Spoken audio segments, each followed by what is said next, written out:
Hey homies, I'm Hey. Ren, I'm Chris. and you're listening to, and you're tuned into, The Homebodies Vlogcast. and home is where it happens. So make yourself at home.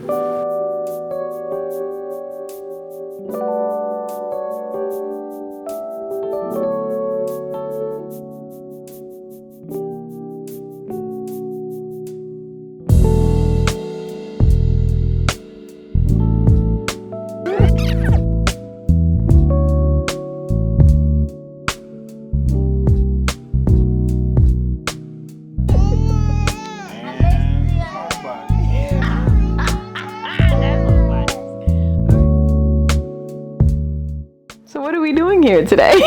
Good question. So we are starting a vlogcast, aka podcast.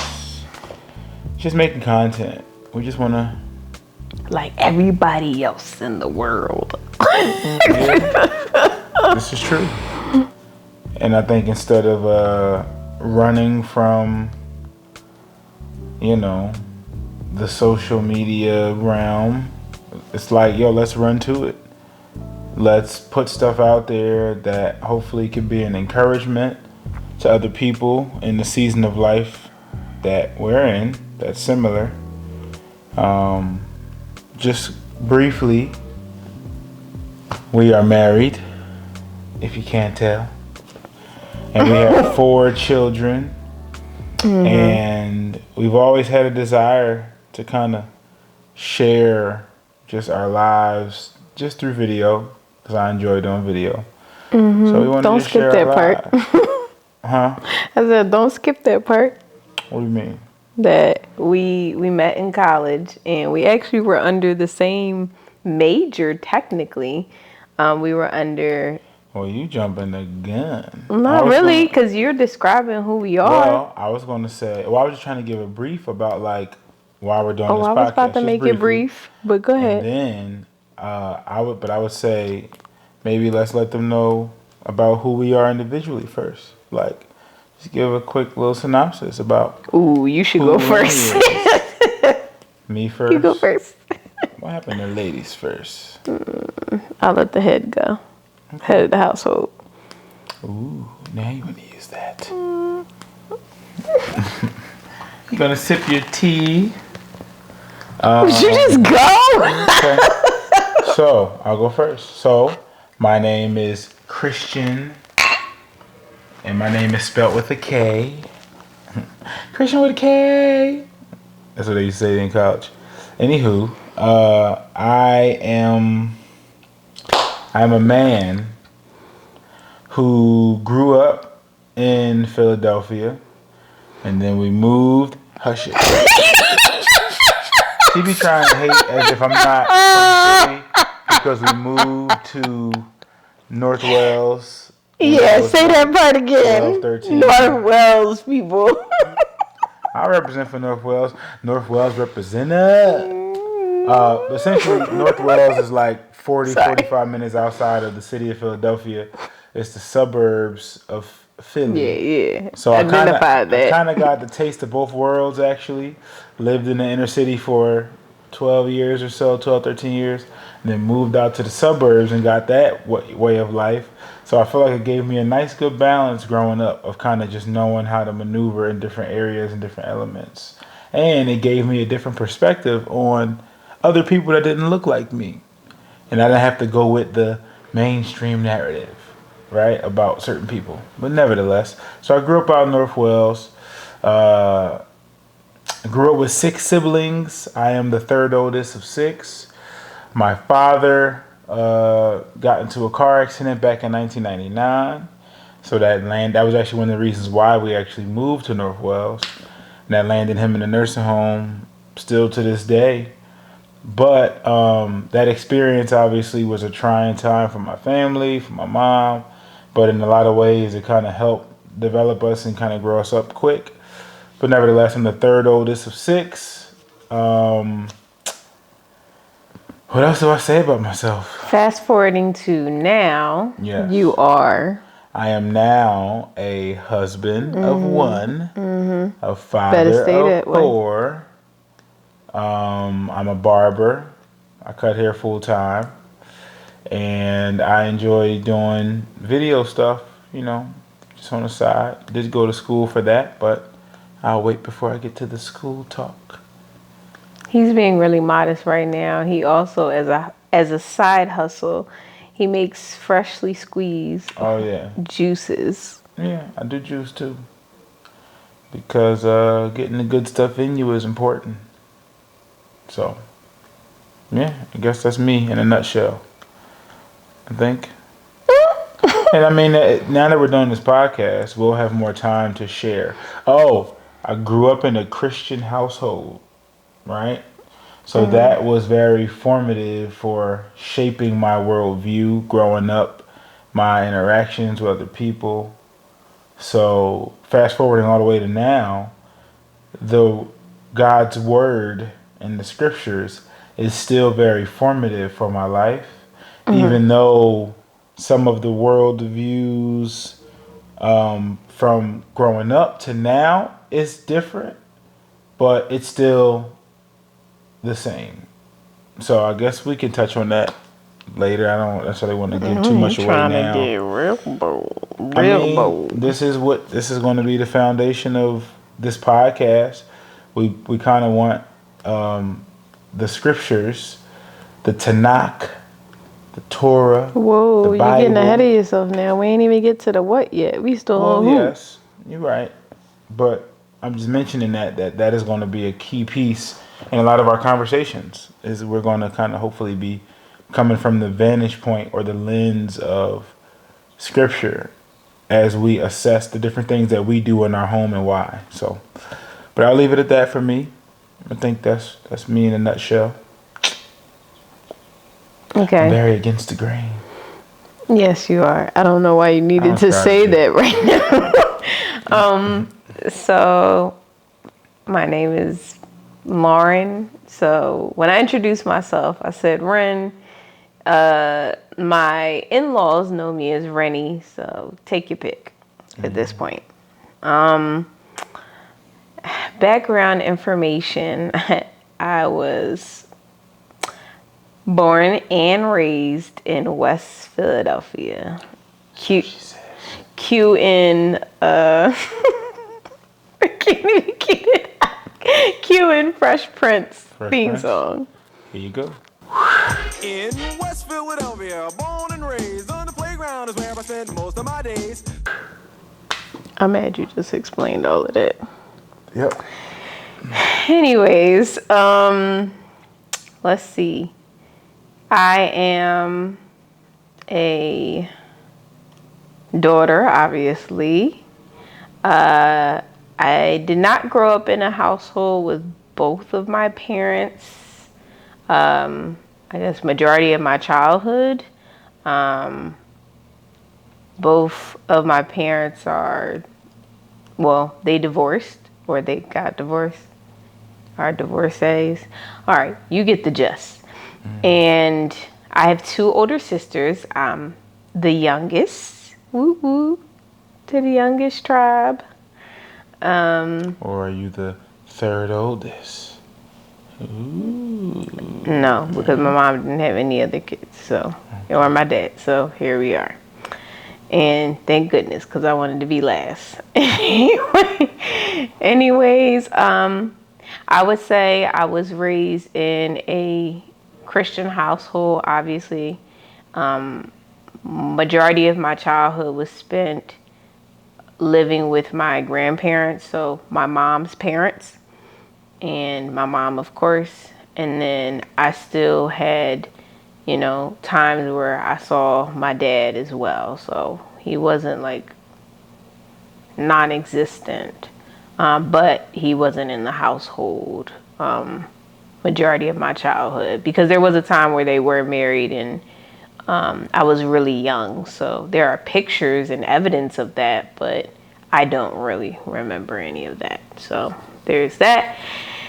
And yeah, I'll have to say that the Lord definitely had favor upon both of us in our stories, and hopefully we'll have more episodes to share more about that in depth without giving too much detail, because there's a beauty about having social media to easily share with public, but then there's also a beauty of making sure that there's no shame on anybody else's. I'm about to open the floor up. Don't get it twisted. What in the world? My headphone must have died. You listening to something in the clubhouse while we I on? mean, not right now. It's over there. I'm just saying, my headphone, I took it out, so it probably died, and then that's why I was playing. Yo, this is the greatest multitasker I know. I just don't get it. Like, I have pure tunnel vision. Like, I need to focus on one thing. I can't be having something in my ear, then doing something else, and then exercising all at the same time. Can you do that? Anyways, back to what I was saying. I think in a nutshell, I can say that, fast forwarding now, because that would be the point, right? I told you about past. Let's fast forward to the present. So present time, I am a stay-at-home mom. I was about to say full-time mom, but I wanted to fix it because... Is there such thing as a part-time mom? Right. Well, I don't know. Might be. Yeah, guess so. If you don't have full custody, I guess I can see that. But I wanted to fix that because I can see how it sounds. But I'm a stay-at-home mom, and I also homeschool my children. Yes, all 4 of them, but they're all different ages. And did I leave something out? I don't think I did. In terms of what you was fast forwarding to now? No, I think I covered everything. I think. Well, if I didn't, you'll find out later. Your writing, your fascination with languages. Well, that's different. Those are not businesses. They're hobbies. They could find out that. Businesses. They can find that out later. It's your business. That's your business. Hey, clearly my husband wants me to talk about things that I like to do. I didn't know that was a part of the description. People getting to know you a little bit. That's all. So I like to write. In the middle of possibly, writing a book, maybe. And then I also like to crochet. So I always have some type of art project going on of some sort. I love to cook. No, I'm not a chef. And yeah, I'm very artistic in that sense. I like to do crafts. When I was a child, I used to do scrapbooks a lot, and that was fun. So yeah, I'm your DIY artsy type girl. That's the kind of hobbies that I like to do. But yeah, that's a little bit about me. But like I said, you'll find out more as we continue on. Yes. So how did a jive joker like me, how did a beast like me meet such a beauty like you? Huh? Somebody's trying to get brownie points. I like it, the brownies. I have to hold my laughter because I feel like I'm going to be laughing real long. That's okay. Nothing wrong with a good laugh. We like to laugh too, by the way. So how did we meet? Do you want me to share? Now, which story? Because there are 2 stories to this. Whenever somebody asks, how did y'all meet? I'm like, well, which story you want? You want the first day we met ever? Like, the first day we laid eyes on each other? Or you want the first day we actually, like, interacted with each other? I mean, I say start from the top. I mean, not to be long-winded, but... Oh, I'm not going to be long-winded. I can give a snapshot version. Yeah, you do it. Me, I like my bullet points. Sometimes. Lately, you don't have bullet points. You've become me. Paragraphs. I think I rubbed off on you a little bit. I think I always like to talk. I can be long-winded. But that grew. But go ahead. Somebody asking questions. We're being long-winded right now, but go ahead. It's okay. We're home. So We both went to Bloomsbury University. It's a BU at BU. BU at BU, and that is a college in central Pennsylvania. I was about 2 years ahead of you. I came in 07. She came in 09. Ooh, you know my year and It everything. was 2 years after. Fancy. So, in college, that was a new experience for me because growing up, Mom Dukes wasn't having that in terms of you pretty much doing whatever you want to do. Like I said, I grew up in a Christian household, so she had standards and things. So we wasn't out here just listening to whatever any old kind of music, watching any old kind of show, going any old kind of place. That wasn't happening. So college was the first time that I had, or I felt like I had that freedom to really just say, I'm doing whatever I want to do. So, and pretty much that's what it was. So that was like a new experience in terms of just being on the party scene, drinking more, doing other things. So Fast forwarding to when we met, it was at a house party. Or we didn't meet, but the first time that I guess we like. Come on, call it what it is. It was pre-gaming. What was pre-gaming? That's where we were at. Was that the party? I thought that was the party. Oh, that party was whack. There was a party at somebody's house above a little convenience store called the Unimart. And a bunch of upperclassmen in there. I was considered an upperclassman at this point. I think I was like a sophomore or junior. I think I was a junior. And I was a freshman. She was a freshman. And, I come in and I'm just trying to pour myself a drink. And I sit down at this table where there's a bunch of bottles and cups at. And as I'm pouring my drink, I look up and I see this girl, which I've seen before, mind you. This is not the first time I've seen you, just so you know. I saw you at other parties. And I always felt like, she don't belong here. Like, she don't fit. Yes. That was the first party I went to. Really? Yes, the first time. That was the first party you went to? I think so. You sure? You ain't go to no Kerr Union parties before that? Maybe, I don't know. I feel like I seen you before. No Kerr Union parties. I don't remember. That was when the school actually threw a party on campus. Yeah. Instead of like an off-campus I don't party. remember nothing. And no, it's not because I was drunk. I just don't remember. Nevertheless, it's probably good you don't remember. Nevertheless, they weren't all that great. Pour my drink at the table. She's at the table with a friend that's sitting in a chair. She's standing behind her friend, rubbing her back because her friend, I guess, drank a little too much drinky drink. And she was kind of feeling the effects. So I look up and I just see this girl, a.k.a. my wife now, looking so like concerned. Like, oh, my friend.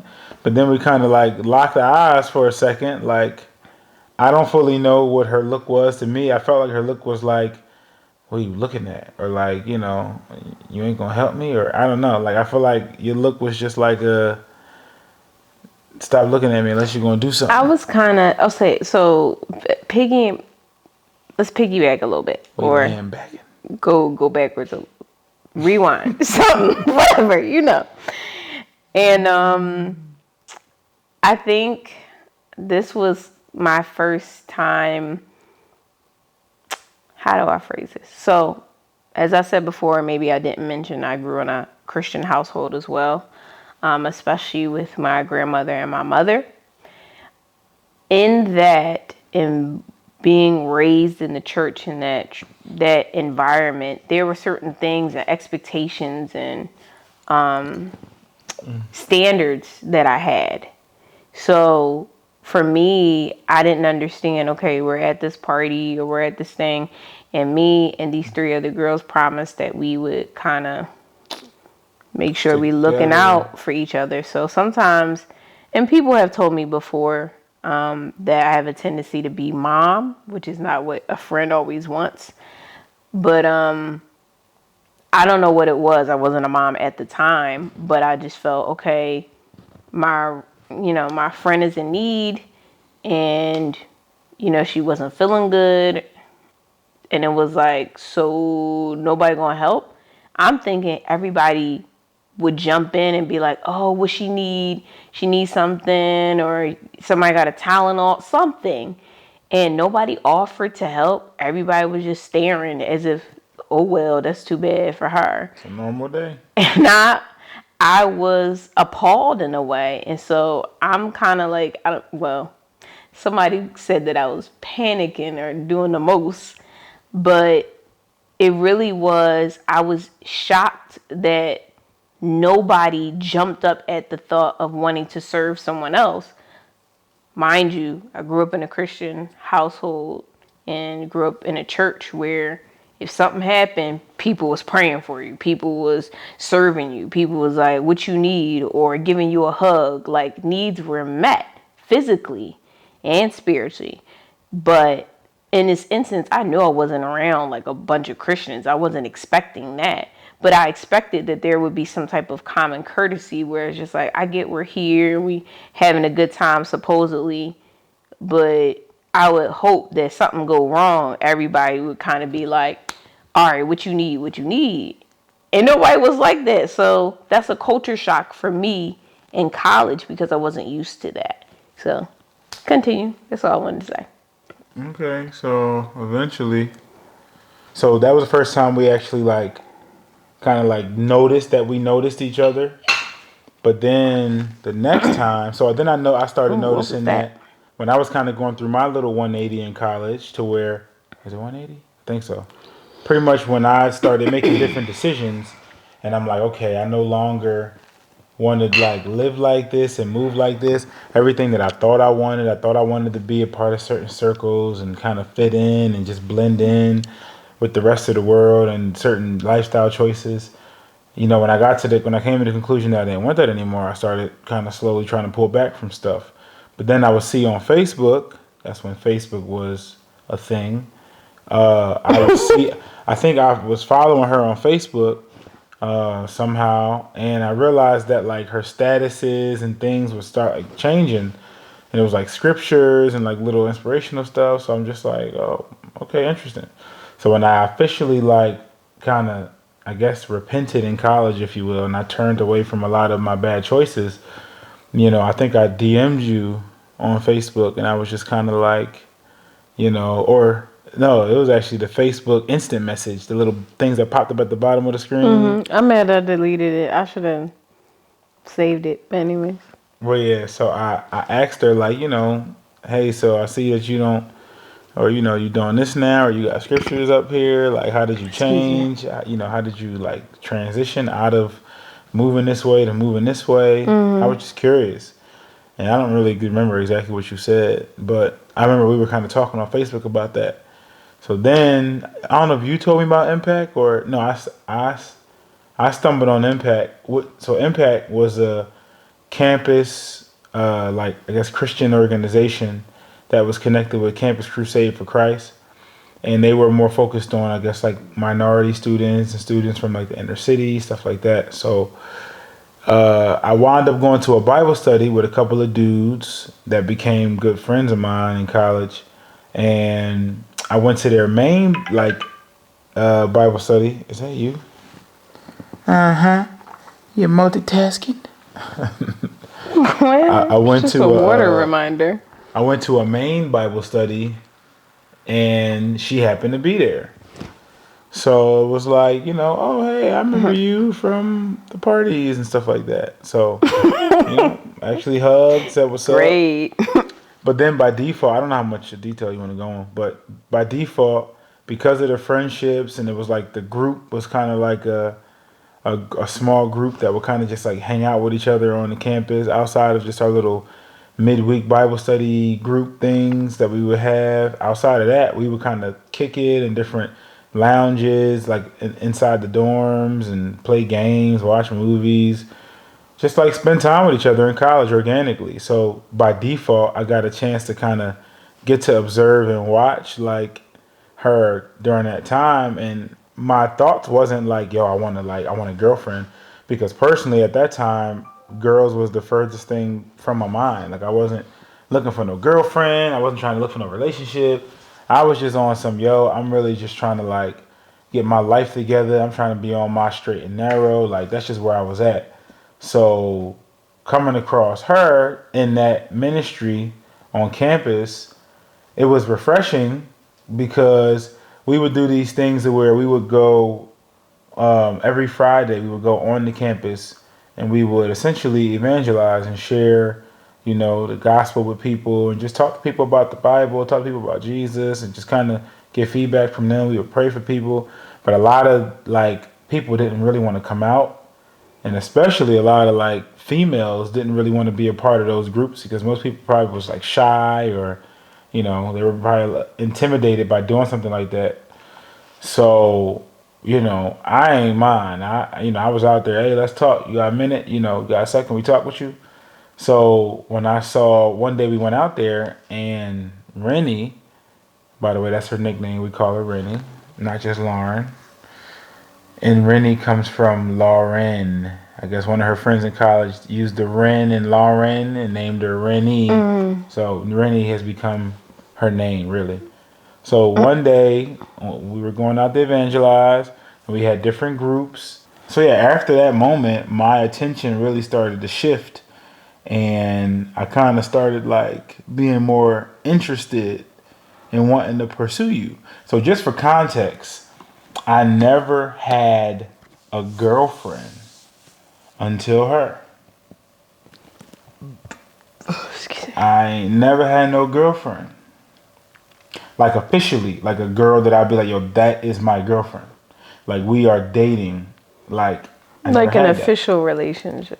Yeah, I've tried to talk to certain girls, try to see where things would go, but I it never got that point. So that was a new thing. But nevertheless, so she came on my radar, and my interest now started to shift. When you said radar, I thought of Patrick from SpongeBob, and he's like, wee hoo, wee. Yes, wee hoo. I was wee hooing for you. Sorry. So the way I try to like kind of be not sneaky, but I kind of wanted to like get to know me more and more intentionally, like just her, not like the whole group thing. So it's times where I would like try to go to her, come over to her like dorm and go to her room, but he didn't want to be obvious. I would have like a friend with me, so that way it didn't seem like I was just on some like creep stuff. Ooh, are you gonna tell him about the date not date? Yeah. So then I also invited her and another leader in our impact group. I invited both of them to come to this play with me that I had to go to for class, acting class. It was like a school play pretty much? Yeah. It was made like a play made by the students. Yeah. So I had to go to that play for class to get credits and all of that. So I invited a guy and her, so that way it didn't feel like anything, because I didn't really know exactly what I was trying to do, but that's just how, it's what's going on. So nevertheless, I invite them. They both say cool, they could come. And then the day of the actual event, the dude said he had to go back home, so he couldn't go. So I'm like, dang, yo. So I'm asking her like, dag. He was like, yes. No, I actually wasn't. I was like, dad. He blew my cover. Yeah, because I didn't want it to seem no kind of way. You planned it. It worked. No. So I asked her if she still want to come. And she was like, yeah, I still come. So I'm like, all right, cool. So we walked into the camp in town from campus. And I was hungry. We were super early for the play. So I was hungry. All right, well, let's grab a bite. So we went to this little spot. What was it? Don't ask me what it was called. I don't remember. I was about to say Naps, but it wasn't Naps. It's like Royalty Pizza or something like that. But it was like a pizzeria. Went to the pizzeria, got some food. Tell the story right. I ordered my food. Tell the story right. A regular citizen take my wallet out and not pay for my food. So then she goes to order her food, and I'm just waiting because we just friends. Mm-hmm. She ordered her food, about 30 wings. Stop lying. Or she had like 20. No, it wasn't 20. Yes. It definitely was 15. No, it wasn't. It was 10. It was 10 wings. I did not eat 20 wings in front of you. It had to be 15. It was more than some 10. But it was 10 wings. She had wings, and she ordered them, and she couldn't locate her wallet. She's, oh, where's my... Don't do that. Where's my purse? Oh, I forgot my purse. Oh, did I leave it? And listen, let me give context. I know better. Like, at this point, I'm on guard because I think I was still a freshman, right? Or was I a sophomore by this time? I don't remember. But at this time, I kind of been at the college for a couple, obviously more than a couple months. So I was aware of, I don't want to say predatory people, but I knew that I had to kind of be on guard. Background information, because of my upbringing, I did not trust men very well. I had very few friends that were male, and even those who I would claim as a friend or the acquaintance or whatever, I still had my guard up. So, just disclaimer, as you continue this story, just note that I was not like plotting to leave my wallet on purpose so that he could pay for my meal. But it was literally forgot my wallet, genuinely. And I was actually devastated in my head because I'm like, this is going to look really bad. This is going to look like I was like trying to make it out to be something that it wasn't. And, wow. I'm being vulnerable and you're joking about it. Yeah, I was kind of nervous because I knew that I liked him already at this point. But I didn't want him to know, and I didn't want it to feel like I was coming on strong or whatever. So I just was mad that it kind of played out like, I'm getting ahead of myself, but it kind of played out where I didn't have my wallet. So, and I don't know why. I didn't think, this is nothing attributed to Khristian, but it was just the simple fact that he was a male, that I was lump summing them all into the same category. And I just felt like, okay, if I don't have my wallet, then I feel like there has to be an exchange. If he pays for my meal, then he's going to want something in return. And you know what I'm talking about without me saying it. So because of that, and I'm not even going to get into that because that's a whole nother story. But because of that, I was like, yeah, I ain't trying to do that. So I guess I'm going to starve. So continue the story. And she didn't starve. I didn't starve. She didn't starve at all. Thank you, love. She was good. I didn't More starve. than good. Okay. So I wound up paying for her food, right? We sit, we eat, and I was expecting, a salad. Yeah, like something light, eating He caught me on that. tea, maybe eating like 1 or 2 wings. Like, oh, I'm full. He called me on a bad day. Y'all know what I'm talking about. Wings. That's why I think she only thinks she had 10, but she was eating so fast she ate about double. You know what? At this point, you could say it's 15, you could say it's 20. It's whatever. Because I knew I was very hungry. I was hangry, and I was trying to hold in the anger part. And it was just like, then I thought in my head I was not going to be able to eat at all because I didn't have my wallet. So then once he paid, I was like, oh, this is the best. And he was like, get whatever you want. You can't say that to somebody that really is hungry. So I was like, ooh, I should get a salad because I don't want to scare him off. But I was like, but I'm real hungry, so I can't be acting like fake. So, wait, is that a thing? What? Do girls feel like if they eat a lot, that's a turn off for guys or something? I think the stigma was, especially back then, I don't know what it is now, so don't ask me about today's culture. But back then, I think just from movies and my experiences that, there was a certain like way you were supposed to present yourself as a female and supposed to be this attractive, nothing yucky should be attributed to a woman. Like if I fart, it's like the most horrible thing, or y'all probably heard me already belch a couple times, but like even that to older women to a certain extent would be like ugh, and it's just like, but we all do it though. I get there's a courtesy for it, say excuse me or try not to like burp loudly, but it's like these are bodily functions that we all have, yet we put the stigma on it that women are supposed to hide that. Okay.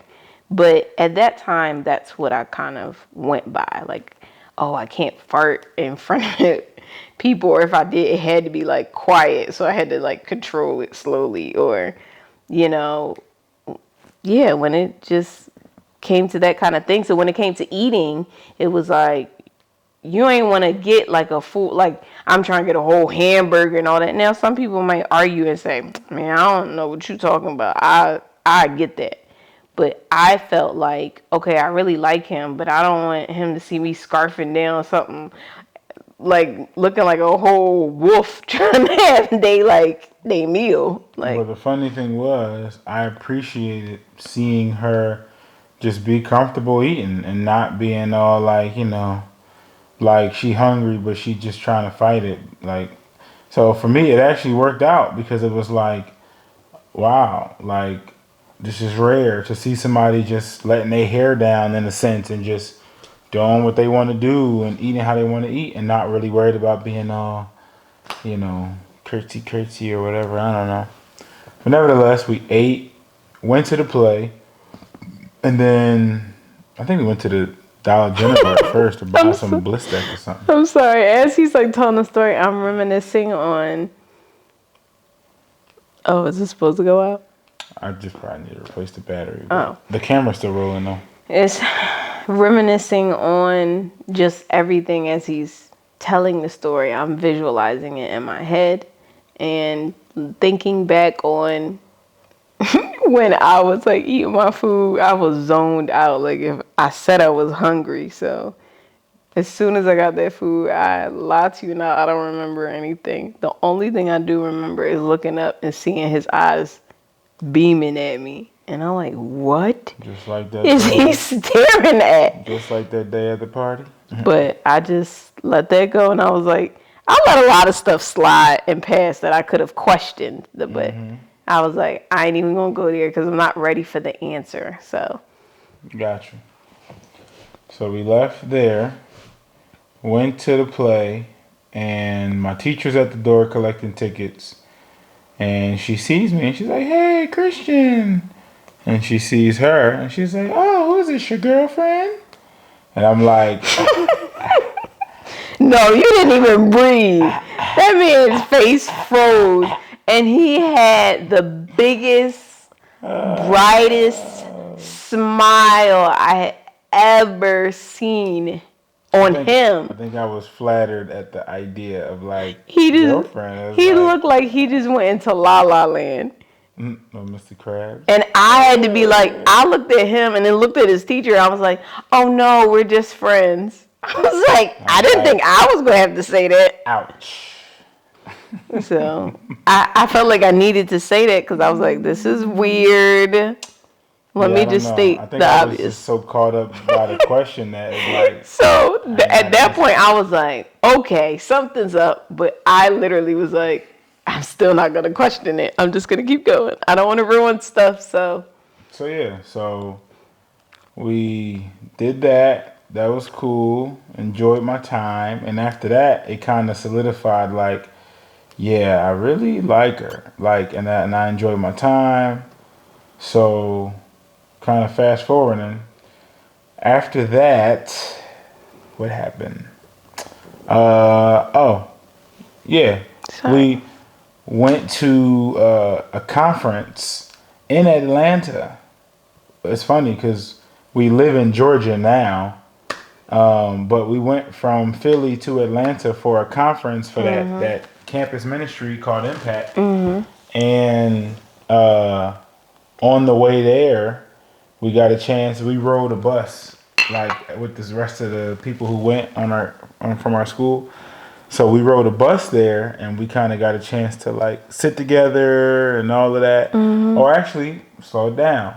We talked on the phone. Somehow she got my number because she wanted to check on some ministry stuff, during our See what winter I break. mean? And so I gave her my number. So then With no hesitation. we talked. I don't know if you called me or I called you, but when we were both home for the winter break or whatever, she wanted to figure out like how I was doing my Christmas shopping when we was doing that at the time. By the way, that's another conversation episode, but we don't do that anymore. You're just trying to throw out all the information. I'm just giving context. So, but nevertheless, that was when we were doing holidays. And we were trying to figure out what we were going to do for our Christmas shopping. And I was going to go to the King of Prussia Mall, and she, I think, was also going to go to King of Prussia Mall. So we was like, yo, you want to do it together? So we went to the mall together during our break to do some like Christmas shopping, and I think we enjoyed our time while we were there. And the eve of Christmas, we were on the phone talking and kind of getting to know each other a little bit more. And I think we started off going on the phone, like reading the nativity story in Luke. Oh, I think because I was watching it. I was watching the movie. Her tradition with her family. No, not with my family. I did it by myself. Yep. Yeah, part of her own tradition. So we kind of was talking about that, but then that led us to just talking about just each other, past, like just stuff. And I was kind of getting to know her a little bit more. She was getting to know me. But we was on the phone literally until the next morning, until like 7, 8 in the morning. And I made attempts to like try to hang up, so I could tell she was getting tired and I was getting tired. But she wanted to stay on the phone and like she wanted me to like just keep talking. So I'm like, okay. I personally feel like regular just friends don't really talk this long on the phone. He just wanted an excuse to further their relationship. Well, I wanted to get clarity on how you felt about moi. So I was like, all right, I need to know. How do you feel about me? So I asked her before we hung up. What were your exact words?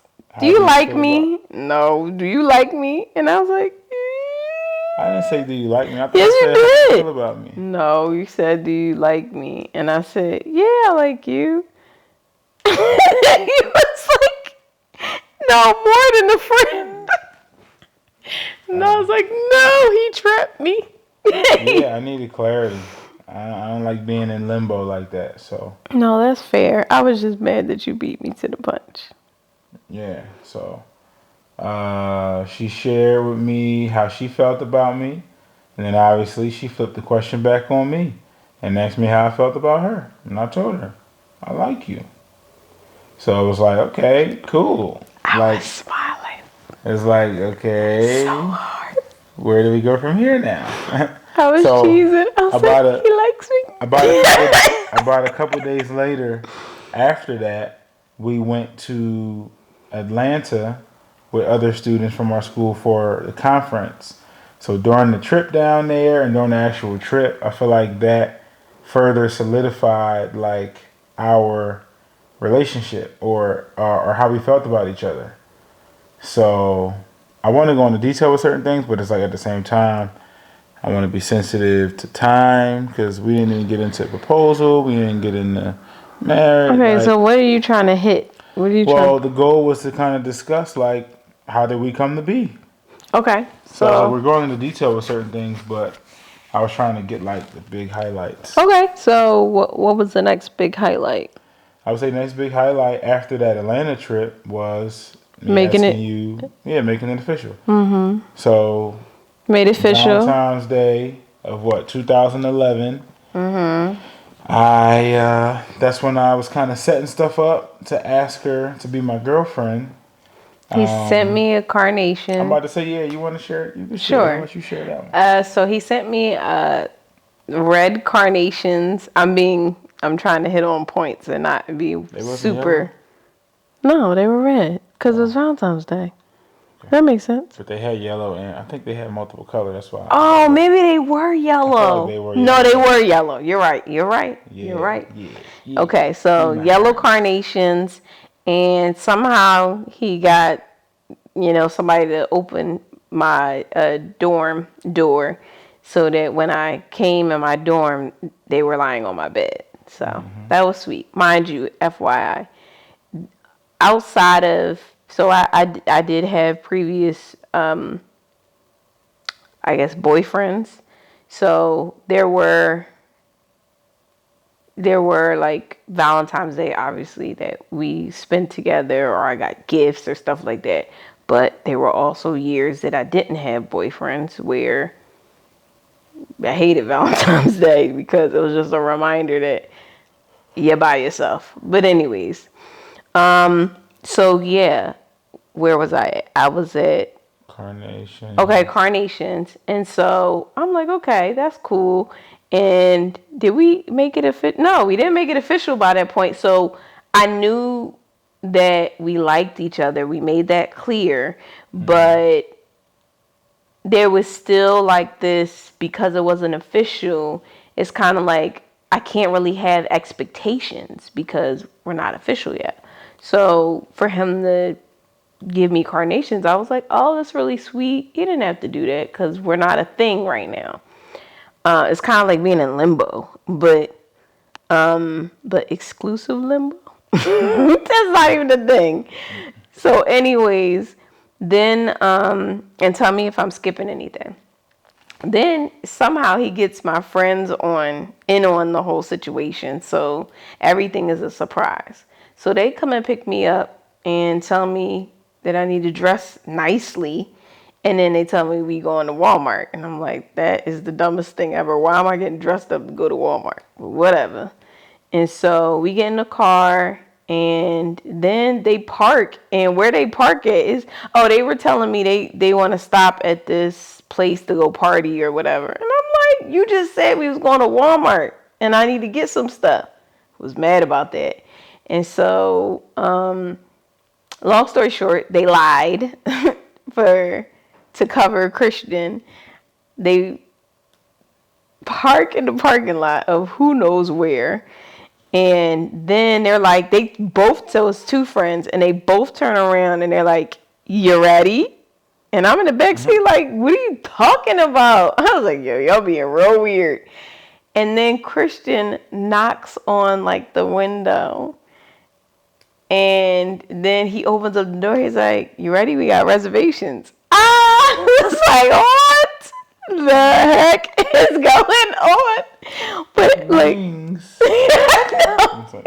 but I was so like, oh my goodness, what is happening? Like, this is like, okay, I'm sorry. I'm getting like I'm going back into the emotion that I felt in the moment, because I was just in shock. Like, what? Where are we going? What are we doing? So he took me to, was it Rosemary's? Mm-hmm. Okay, yes, I got it right. And so it was like a local restaurant, like that was like downtown from the college. And so when we go in there, I don't remember all details, so sorry. But I remember, were there balloons? Mm-hmm. There were balloons. We sat down. I'm going to give you a short piece, not everything. He gave me a stuffed Sully. Disclaimer. Should I say disclaimer? Or just side note. The stuffed Sully that he gave me was kind of like, I guess, the equivalent of a stuffed teddy bear. But I love that he was personal about it, because I used to, when we were just friends, before we even said anything about having feelings for one another, I used to call him Sully, because he looks like, I don't care what none of y'all say, he looks like James P. Sullivan from Monsters, Inc. And I guess I feel bad because he thought that I was calling him a monster, but I was actually giving him a compliment because I really loved like Sullivan or Sully, and I thought he was just a sweetheart, like very fuzzy. He was big, but he was just like this cuddly and caring personality that you see. And then first off, even though he was like supposed to be the top scarer, he didn't really look like it. He looked very friendly. Like I'm almost like shocked, like really that's him. But so those similar characteristics, if you minus out the scaring part, were attributed. He's scary. Yes, you can. Attributed to Khristian because he was that caring guy. He did seem kind of fuzzy on the outside.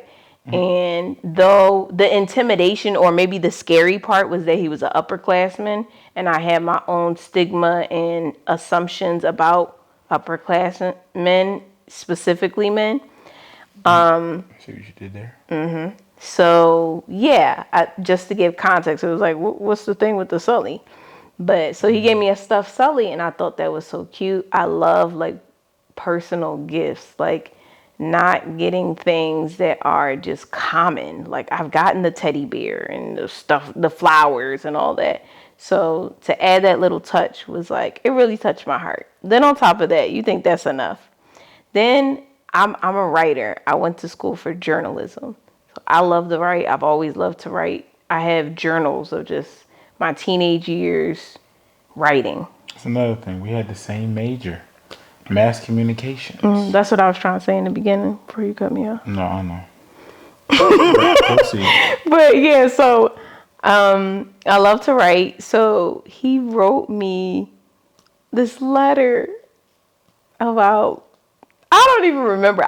One day I should just like pull it out and read it to y'all. Remember how it ended? I did. I still have the letter. It's in my scrapbook. And I will, as best as I can, will keep it preserved. But he typed up the letter, and I was like, oh, look at that effort. I love letters, love writing. And then at the end of it, he kind of includes, little, I guess, what would you say? Hints or like parts, pretty much paying homage to my favorite movie, which is Beauty and the Beast. And so it says something like, it would give me great pleasure if you would join me for dinner. But it made sense because we were at the dinner table. And so it was really sweet gesture. I know you're probably like, that's corny, but I think that was absolutely sweet because he knew that was my favorite movie. And it was specific. Yeah. And then so the funny part, this is where it gets interesting, is we're at the dinner table, we're eating, stuff like that. I don't even remember what the conversation was about. But then he starts like trying to say something, but it seems like he's having trouble to get it out. And Khristian is, I'm going to say this, but maybe you won't agree. He is charismatic. So like he does really well with improv and speaking to crowds. Like I don't think, maybe he is internally, but I don't think he's shy at all when it comes to speaking or anything like that. But in that moment, I felt like he was reverting from that. And I was just like, what's going on? And I was like, he probably wants to ask me something. Didn't know what he was trying to ask me. But I was like, whatever he's asking me, he's nervous and maybe a little scared that I'm not going to have the right response or something like that. So I'm like, all right, let me help. So I end up, I don't know how we did it, but I don't know. Oh, it's on the back of the letter. I think I folded it. And then I was like, do you want to write it down? Whatever you're trying to ask me. Because I know writing is, I can ask harder questions. I can really pour my heart out in writing. So I told him, yep, just write it. And so he writes, will you be my girlfriend? And then he writes, yes, no. Did you write maybe? I don't think you wrote a maybe. Yes, no. Like yes, circle one. So I put a heart over the yes, but I thought it was so sweet. But it was like, it reminded me of, no offense, it reminded me of like a kindergartner or like a first grader and like a little kid passing a note in class. So, but it was still cute. And I thought it was even like more touching that it was something that it was hard for him to say, which means he really cared about what he was about to say. You know what I mean? I ain't want to get rejected, so it was So like you weren't I don't getting know how to rejected. bring that. I don't know how to ask without like feeling like I'm gonna get played. So I'm like, all right, let me write it down and wait to see what the answer is. Yeah. But So one of them, he so. swept me off my feet, and no, I'm not trying to be mushy gushy, even though I am that type. But he really stood out, like in terms of, I guess, relationship.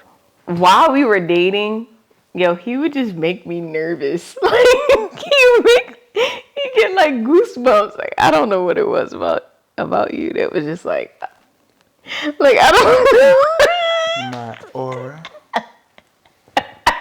my swag. It was gonna take me some time to get comfortable, and it wasn't like a totally bad thing. It was just like, oh, you make me nervous. I don't know. I don't know how to explain it, but it was like I'm happy though, but I just don't want to mess things up. So yeah, eventually the kiss came. Not too long after, but in that moment, Back me into a corner. I did, but in that moment, I felt like, wow, this is a lot. I wasn't even expecting anything on Valentine's Day, and you superseded that. Like you did above and beyond. I was like, oh, I would have been fine with just the flowers.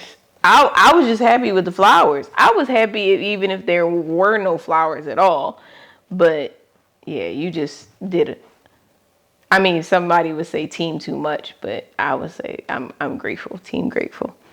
But moving on to the next big highlight for us, which was fast forwarding a year from then, was the proposal, right? Mm-hmm. So the proposal, right? So we already talked about our majors in mass comm, telecommunications, and journalism, but my minor was in Chinese. So Mine was in creative writing. I didn't know that. So yeah, I took Mandarin in high school for a bit, just for 2 years, and then I decided I wanted to continue it in college. And no, I'm not fluent, but I understand somewhat. But so my professor for Chinese, he actually, I guess assembled this kind of like program, study abroad program for some of his students to come with him to China. So I was like, ooh, I want to go. And at first I was like, oh, too much money. I ain't make most of the deadlines. It's no way I'm going to go. So I was really sad about it. But, shout out to my mother who, like, when I called her and told her that's what I wanted to do, she's like, Ari, how can we make this happen? And literally, I was just, I was happy. So I was able to go. And it was only for a month that I would be in China, but I had a ball. I loved it there. I could have probably been satisfied with living there if I was not in a relationship that I knew was on the road to marriage.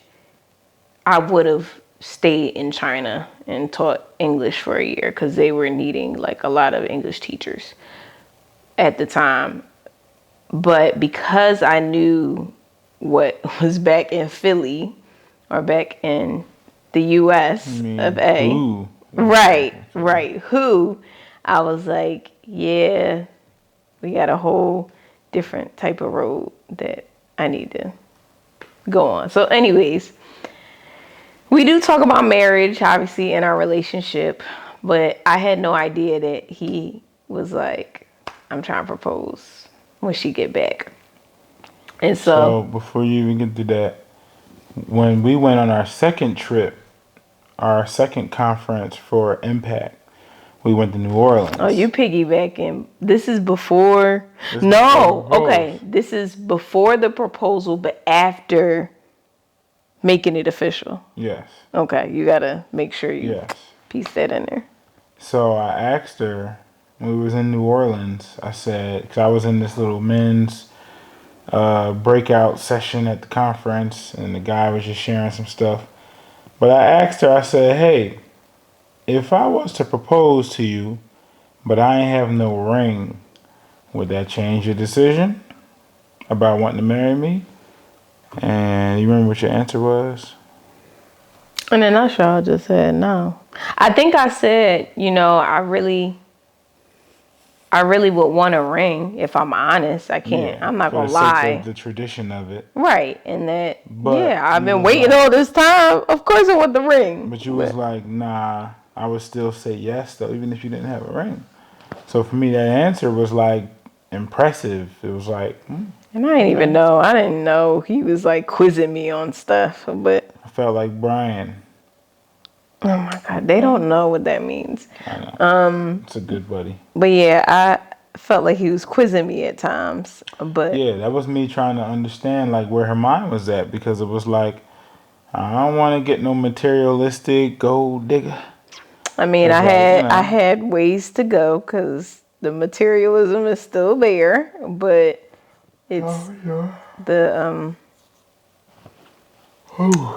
it's shedding.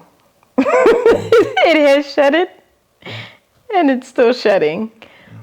But at the time, I understood that what I really wanted was a healthy marriage.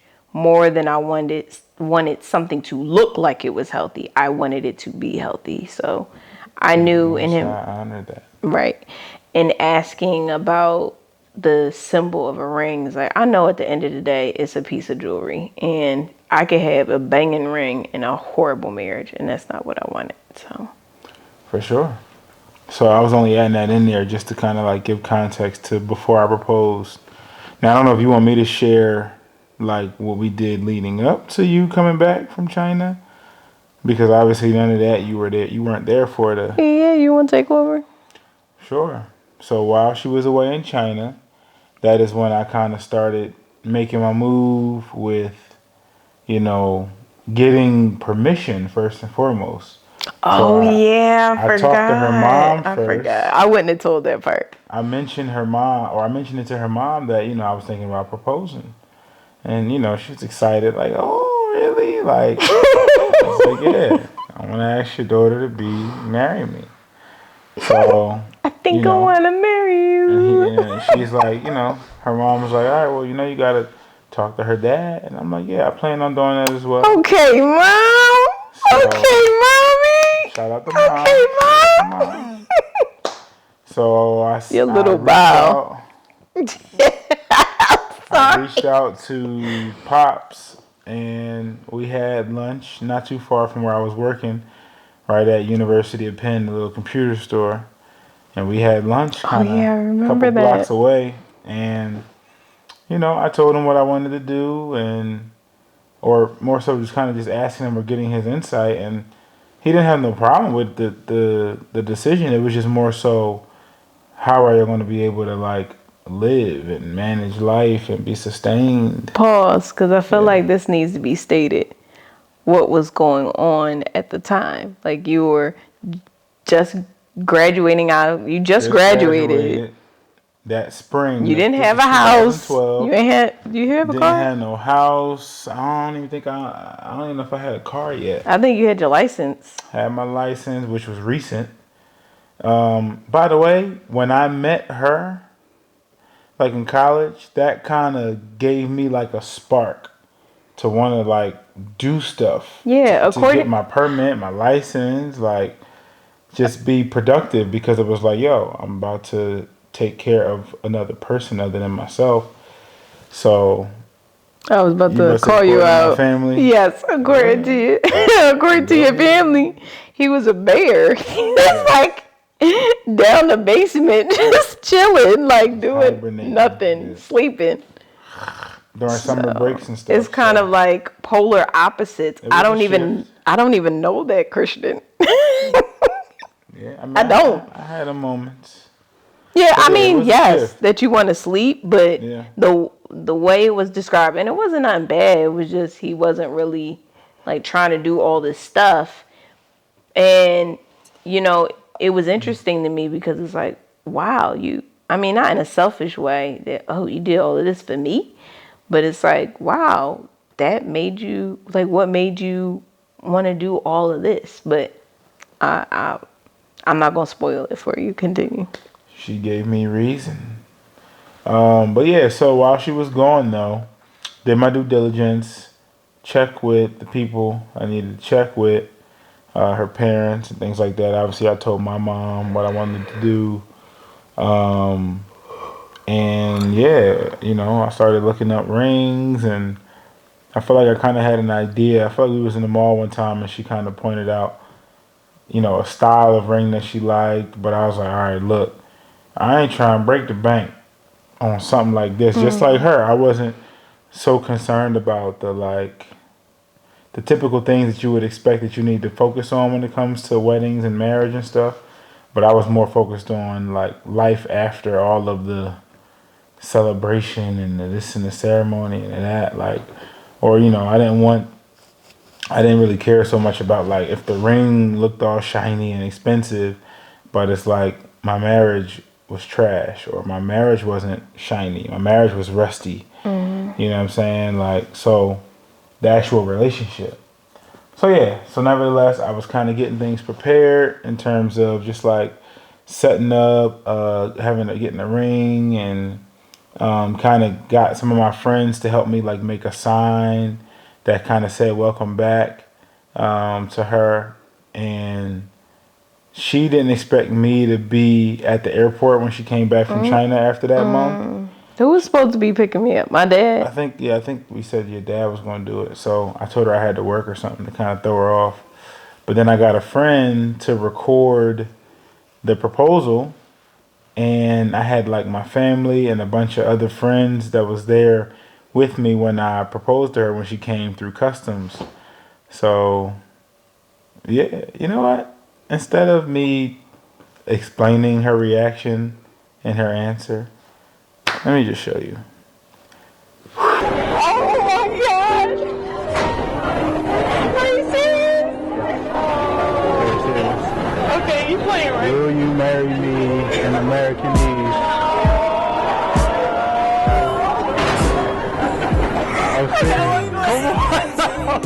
We talking about this? Yes, yes. Hopefully it fits.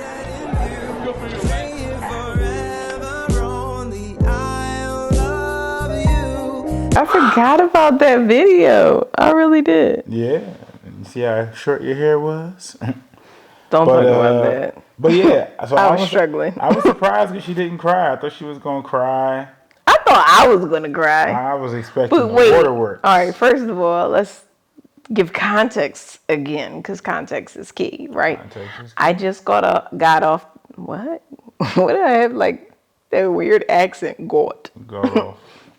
I just got off the plane, being on there for 13 hours from China to the U.S., right? So I don't know what was going on with my eyes. I believe it just dried up my eyes. I was just tired or whatever. But it was interesting to me because I had bought this dress, as you saw, this dress that I had purchased in China, and it was green, and I really liked it. And I was like, you know what? Everybody else is wearing sweatpants because they want to be comfortable.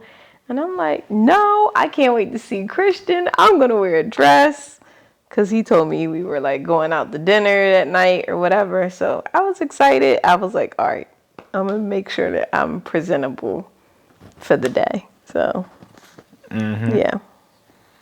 Yeah. So when she said yes, yo, it was like I wasn't nervous about your decision or about your answer, but I was just hoping that you know you didn't feel like I was moving too fast or any of that. Really? You was thinking about that? I mean, yeah. I mean that thought pops up, but you know. But nevertheless, Did you think you was moving too fast? Nope. I didn't. I didn't either. And I feel like I wasn't moving fast enough. So yeah, so when that happened, it was like, all right, like it's happening. I'm about to get married. Like, let's do it.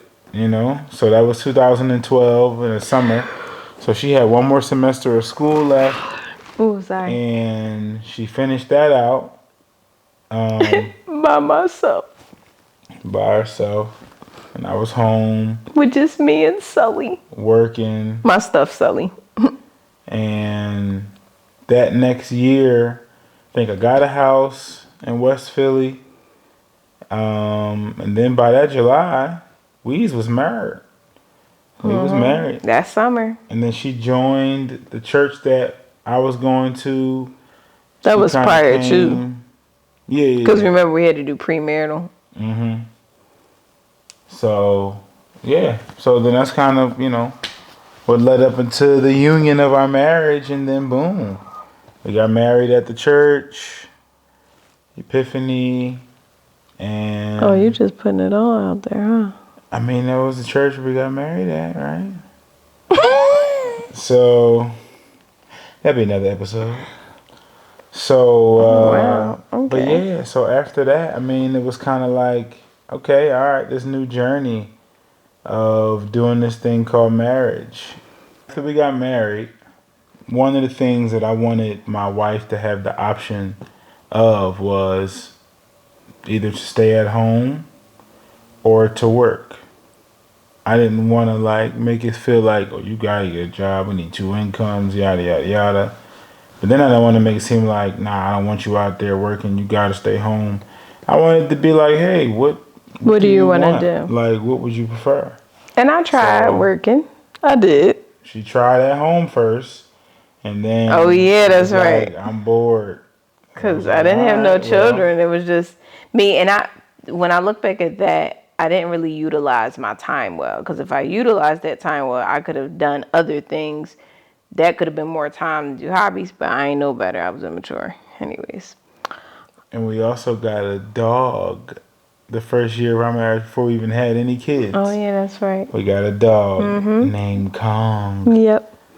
And it was kind of like having a kid because, even though it's different, but It was a puppy. it was a responsibility that was young that we had to take care of and make sure we stayed on top of certain things like feeding. Ooh, Kong. He was a pit bull and he was hyperactive, friendly. He was not vicious unless you were another dog. Then it didn't go well. But Had a lot of energy. yeah, sweet dog. Just needed some taming. For sure. And some neutering. That would be a part of the taming. So after she was home for a bit and got bored of that, I got her a job. She got a little temp job at my job. So we would literally drive back and forth to work together in the same car all the way out in Plymouth Meeting. So And then fast forward, I got pregnant she got pregnant. with his baby. That's a whole nother journey, and I don't know if we want to go into that in this discussion. No, we're not gonna talk about the journey so much, but Okay. just talk about the fact that we found out what we were pregnant. We went to appointment together, and how that I believe was just the seed that I guess grew into Literally. that grew into me desiring and believing that my place in the work field was being a stay-at-home mom. So I had jobs throughout that time of my pregnancy, and I think as I was getting further along, I guess towards the end of my pregnancy, I realized that this is way too much for me. I could not do it. I remember driving back and forth to work and feeling like, yo, if I go into labor or if this happens, like I just can't. And then I got to worry about things like maternity leave. And because I wasn't at the job long enough, they weren't going to give me the 3 months. I was only going to get like a certain amount of weeks paid. And then I had to come back to work at a certain amount of time based off how I had the baby, based off if you had the baby naturally or you have a C-section. But anyways, it just wasn't looking good for me. And I remember being back then I felt like I was very flustered easily. And I was just so frustrated because it's just like, I thought I was supposed to be adulting and getting a job. Like, why can't I just have a stable job? And by the way, none of these jobs was in the field that I was working in. Because for whatever reason, after there was a period of time after graduating that I realized, and actually towards graduation, that I realized that I really didn't want to do anything with journalism, at least as far as I knew. Not the reporting. I didn't want to do broadcast journalism. I didn't want to be out there on the street talking about, today we're here with such and such school, and I didn't want to do all of that. I didn't want to go. Back to you, Bob. Right. I didn't want to knock on people's door. Like, that is a hustle. And some people do it very well. And I just didn't feel like I was built for that. And that was my niche, or that was the thing that was like, yeah, I think I'll thrive in here. And, for me, it was like, it's too late now. I'm about to graduate. Like, what am I going to do? Turn around and be like, hey, admissions office, can I or registrar office, can I, fix this up so I can stay another year? No, I wasn't trying to be a 5th-year graduate. No offense to those who are. But I didn't want to stay an extra year and make my parents pay more money. So fast forwarding to the point where I was about to have my first child, and I was in this job that had nothing to do with, it was audits, about audits. I didn't know nothing what I was doing outside of just calling people and asking them about health insurance. And it was just boring. I didn't have any interest at all. And at the end of the day, it was just a paycheck. And eventually that didn't even matter anymore. So it got to a point where I only saw one avenue. And I looked at my husband one day and was like, I want to stay home. So I'm like, all right, well, since you started working, at least finish out working until it's like time for your maternity leave, just so we can stack up. Because it's like we about to have a whole kid, So I did. I pushed myself. Literally. Yeah, no, you definitely did. So then, funny, I wanted a boy for my first. And she was nervous about having a son. Because she was like, how am I going to relate to a boy? Yep, I don't know nothing about boys. I had sisters. I had no brothers. So I don't know nothing about that. No, I mean, I do. It's not like I didn't interact with other boys. But I didn't grow up with like a brother. And I think that when you're growing up in something with someone in your household, it's different versus outsiders, whether it's friends, neighbors, or something like that.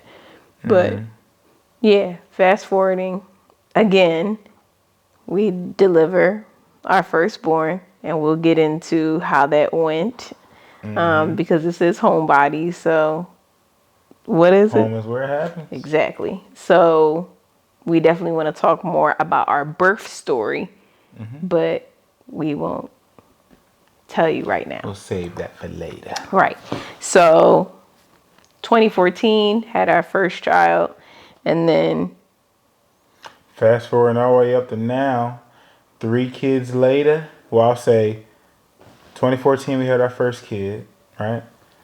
2016 is when we had our next kid, our daughter. And this was an interesting year because this was the same year that Khristian decided to leave his, I guess, do we call it corporate or one of those healthcare safe jobs? Yeah, corporate America. To being I call them cubicle jobs. Okay.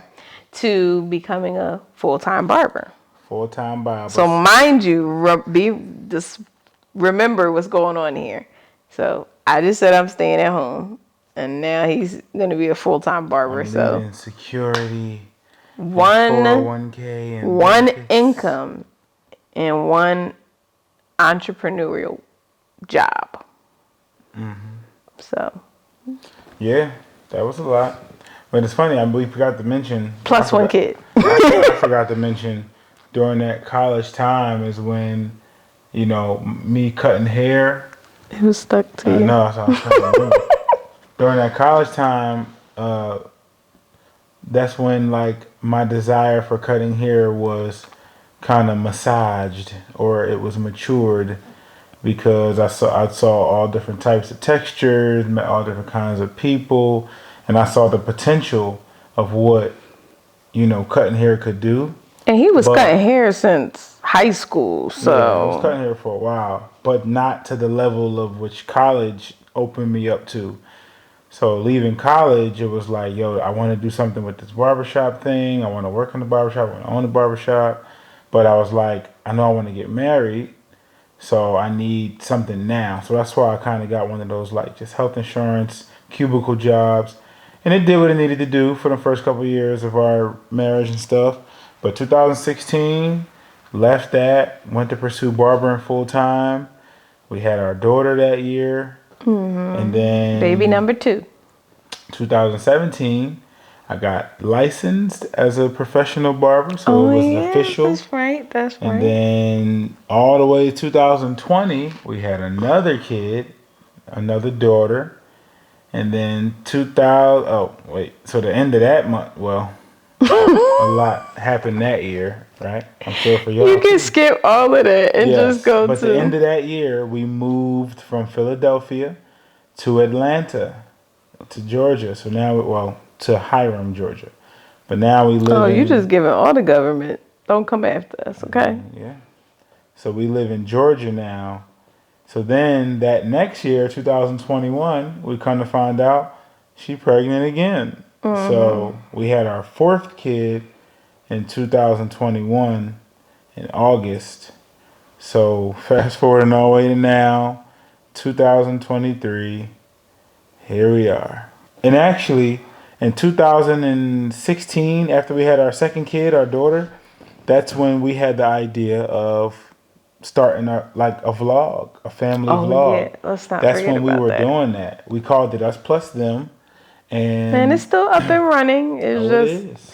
we've taken a hiatus for a while just because we had so much content of just sharing events that happened, like vacations or just stuff that we did with the family or just our interactions with the children, that it just became overwhelming. It is overwhelming editing. just living life, the life we have, and on top of that trying to film it and edit it. And then post. I would say the desire with that initially was we wanted to like share what we kind of had going on and some of the things that we were doing, hopefully as a way to encourage other people who might have been in similar situations with being young families, a family of color, you know what I'm saying, one income household, a stay-at-home mom with kids. Like, we wanted to just share like what life looked like for us. Yeah. You know what I mean? And we were just capturing stuff, and that is kind of, so fast forwarding all the way to now, that is one of the reasons why that we're here again. And we're like, hey, you know what?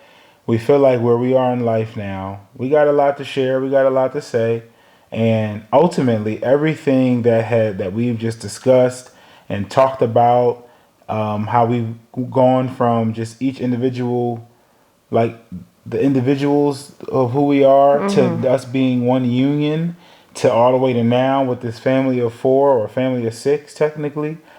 All of that ultimately is all credit and all praise to the Most High, to the Lord, to God. So the God of Abraham, God of Isaac, and God of Jacob. Yes. Like you said, God of Abraham, Isaac, and Jacob. All praise to that power.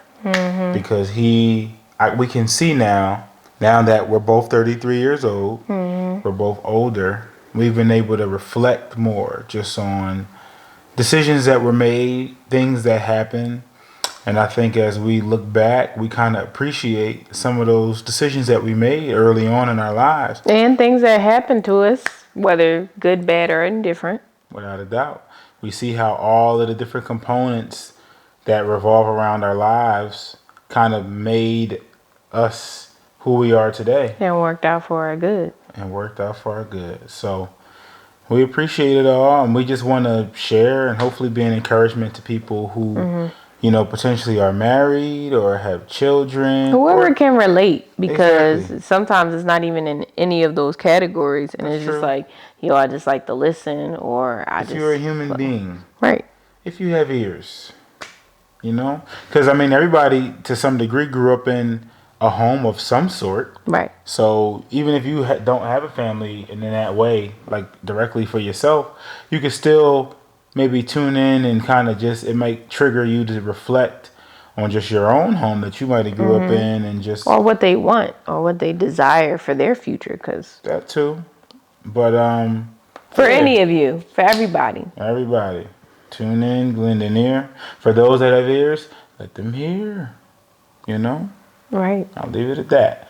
But that is all for now. We appreciate, if you were able to sit through that length of time and just listen and hear our hearts, kind of what we got to share with you. There will definitely be more to come. Hopefully the next episode we can kind of talk more about the why we want to do this vlogcast of Homebodies, and just kind of go in a little bit more detail about what we look to hopefully accomplish, and it's what we look to share, But hopefully, journey. Oh, I'm sorry. Hopefully you like our flowetry. We want to slow it down, make things comfortable and just conversational, instead of just breezing past and trying to get to a point or a means to an end. We're all about the journey as we're here and we're sharing. So if you're like, listen, it's too long for me, then take it in snippets, a little bit at a time. But I think in slowing down an environment here in America specifically, where things are so fast paced, everything's happening quick. We want our food quick. We want job quick. We want everything quick. We want fast and easy. Sometimes it's good to listen and slow down. Slow down. I just want to get to know you. Wrong song. Turn around. I don't know what else he say. Something about your beauty or about your booty. Is it beauty or beauty? It is beauty, but he's talking about the booty. The booty is beauty? Yes. That's a weird note to end on, but this is Homebodies. Where what? Home is where it happens. Thanks for listening, and hope you tune in next time. Bye. Cool. Are you done? Yay, we did it. That was weird. Do you want to do that? Was on camera? Still recording? You should keep that in there. He's like. So, this is Homebodies, where home is where it happens. And thank you for listening to our vlogcast. Yes. And please tune in for other episodes. And what else do we want to say? Like, comment, subscribe, engage with us, share it, whatever you want to do. But hopefully this information was edifying in some kind of way. Enlightening, encouraging, challenging. And it's something that you can pass on to others. Thought-provoking. Yeah. So thank you for giving us your time. Your ear. All right, now get to stepping. You ain't got to go home. Or I'm not saying that. You probably should go home. Yeah, go home. Go be with your family or wherever. No, go home, because it's where it happens. Exactly, that's what I'm saying. Yeah, go home. Go home, Roger. What to say? You ain't no twin. Oh, I wish it was. Well, thanks for stopping by. Yes, see ya. Bye. We're closing the door. Alright, you want to do that? You gotta cover the whole thing. Oh.